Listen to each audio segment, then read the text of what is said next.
What's up, CEOs? Hopefully volume and everything is working fine, because what I want to share with you today is all about marketing for small dealers, even when you have just a few cars to sell. So I am Shamel Leonard, and I am the founder of the Auto Dealer Business School. So I had this idea that this business was too important in terms of the responsibility to people, as well as how much money it costs, that there isn't an auto dealer business school that actually shows you how to monetize your dealership. So that was my idea, was to share what I've learned over the years in selling used cars as a business, and like establishing a business, something that has longevity with you, so that you could do the same. All right. So right now we are waiting for people to get the notifications about this free auto dealer training, but we have free auto dealer training every week.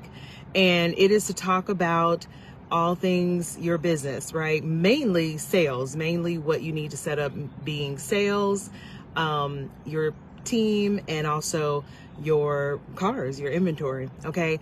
So this video is sponsored by the Propel Car Sales Marketing Class. Okay, so there's been a marketing class in the $1 Million Dealer Club for a few years now, but this is my opportunity to update it with some new things, with some new paid advertising strategies, as well as just different things that you can use to help you sell more cars, like AI.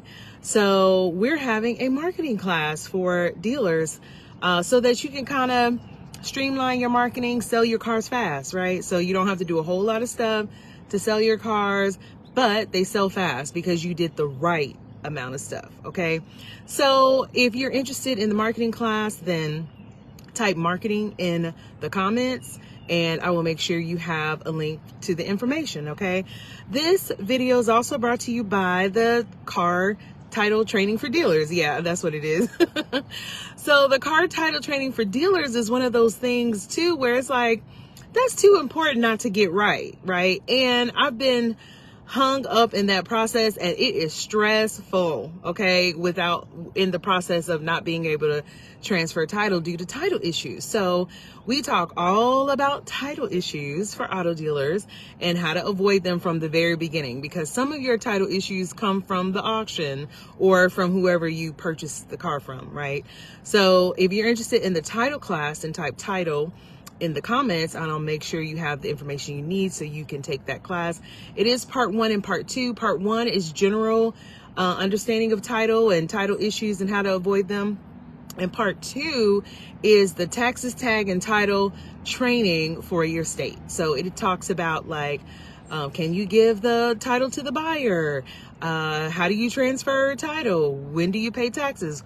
What are the taxes? What do you need to file after you pay the taxes, etc. Okay, so type title in the comments to take the title class.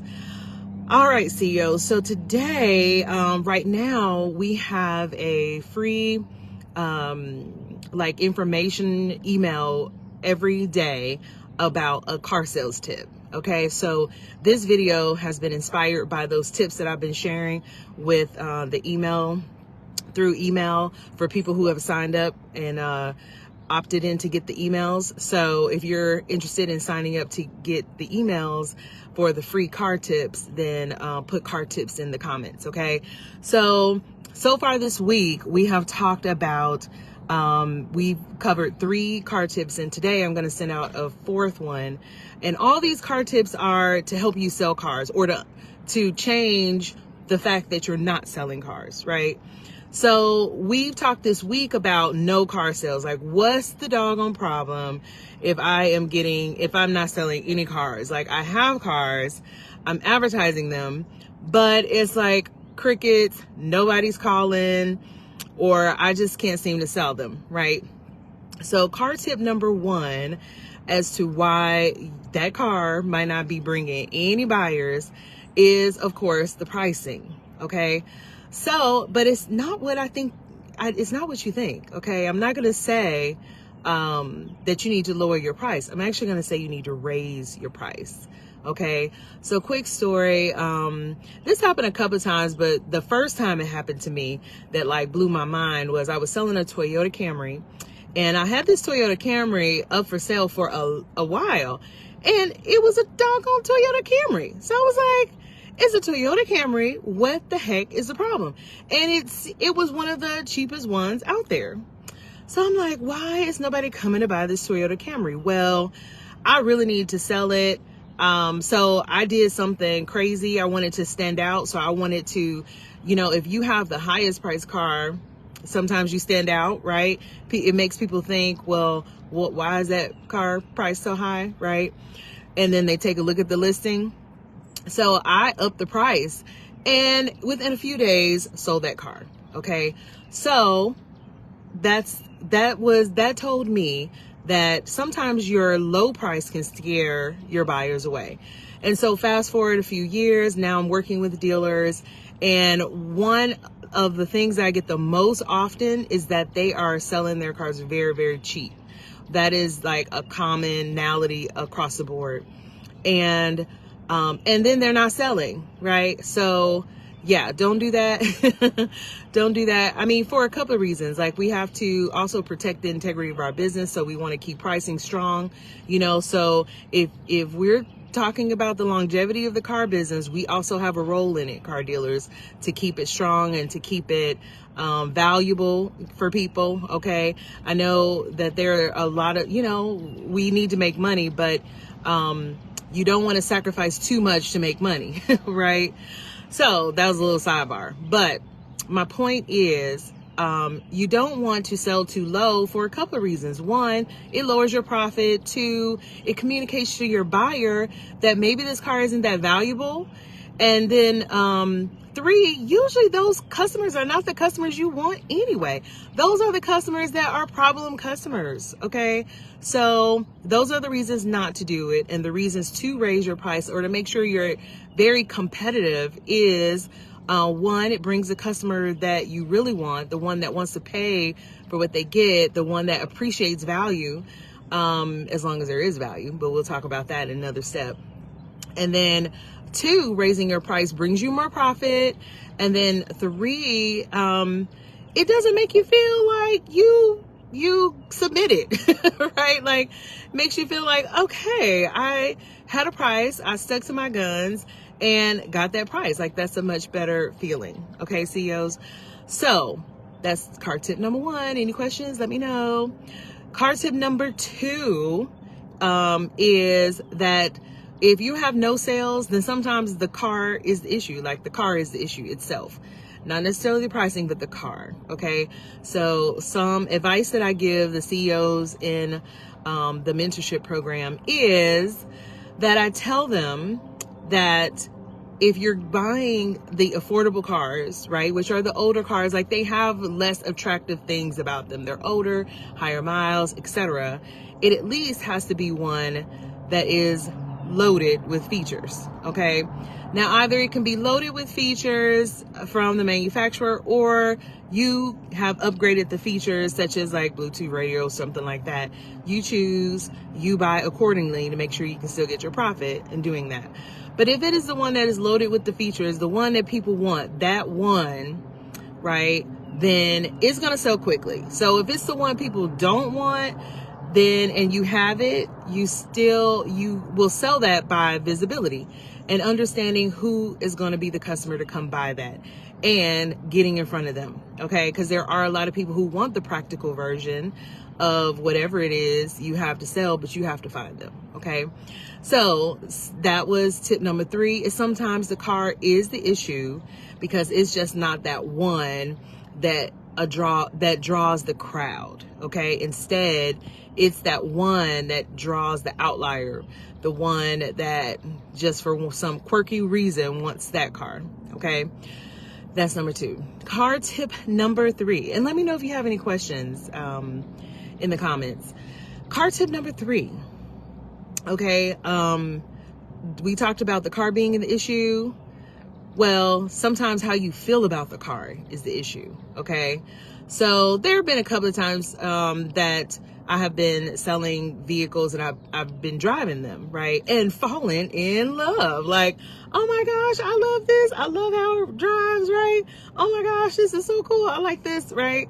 So I drive the cars that are in inventory a lot, often. And if I get attached to a vehicle, then I'm not so excited to sell it. My energy basically is blocking the sale. Okay.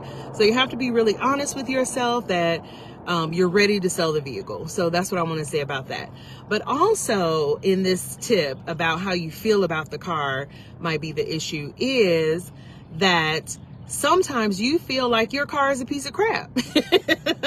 I mean, I can't even put it any other way. Like, one, it's just not the car that you would buy. Like, it's too old. Like, why am I buying these cars? They're too old. They have too high mileage. Like, what am I doing? This is not the image I want. I do not want to be the dealer that has these kind of cars, right?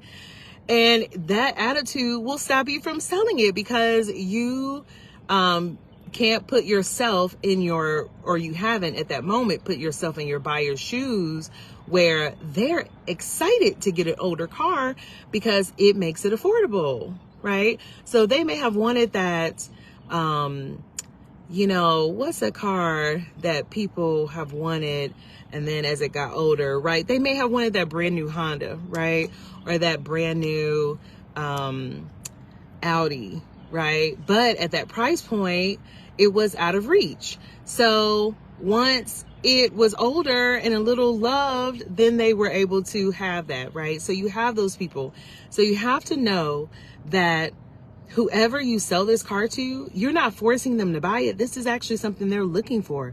And so then you have to know what are the qualities of the inventory that you sell and to the market you're selling to, right?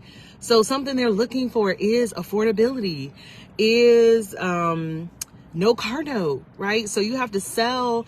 Everything has pros and cons. Everything has a good side and a bad side, or an up and a down. So you have to sell the up, lean towards the up. It's affordable. It's, it's no car note, or it's a low car note, right? If they got it financed. Okay, CEOs. So how you feel about the car can definitely block your blessing of getting it sold. All right. So that's tip number 3. And then tip number 4 that will be coming out today. So, I will make sure to get you the email to get on this list. But tip number 4, what's tip number 4? I just had it. So I know I was talking about visibility. Was it visibility? I don't remember what tip number 4 was now, because tip number 2 was very important. Tip number 2 and 3 were very important. So tip number 4, I think I just want to say with tip number 4, if you're having no sales, as I just think through the times that I've had no sales, it's been my pricing, it's been my energy about it. It's also been like how I deliver the car then too. That's the other thing that I was going to say, right? So you are in marketing when you are listing a car. So like I said, you have to highlight the positivity. Go in it thinking, what do I need to do to sell this car? Okay. So it's like actually putting on a marketing hat. Like, if I was buying this car, what would make me buy this car? Or talk to someone who would buy that car. Man, if I was buying that car, I would buy it for X, Y, and Z, and highlight those, right? In your listing, in your pictures, in the presentation of the car. So I guess listing and pictures is definitely presentation. And I would have to say in your confidence in how you selected that car, right? Or how you prepared that car. Like if you got it professionally detailed or detailed at all, right? Or if you have some kind of inspection process. Share those things because people are wondering, why should I buy this one? Okay, of all the ones out there, why this one? So as a marketer, when you're listing your cars, you have to tell them why this one. All right, CEOs. So hopefully this was helpful. If it wasn't, let me know. But if it was, also let me know because that does keep me moving in the right direction in terms of like what I'm giving you. So comment for the marketing class, marketing, for the title class, title. Okay, and for the email card tips, all right, so that we can get you in the right direction, so you can get what you need, so you can more than survive, you can thrive, you can actually and literally build your dream dealership. Okay, CEO. So I'm always praying for your success. I am, but prayers without action, and I would have to say belief in the possibilities, are dead. So if this is what you're doing and you're struggling, like seriously, or you're considering closing up shop, or like it's just really stressful, reach out to me. I am going to offer you a free strategy session, because it shouldn't be that way. It is a fun business. It is a great business, and it has lots of opportunity as long as you put it together in the right way. So let's talk about it. Let's give you like a view of what it's supposed to look like when it's done. Okay. And let's move towards that way. All right. CEOs, be blessed. And I'll see you next week for new auto dealer training. Bye.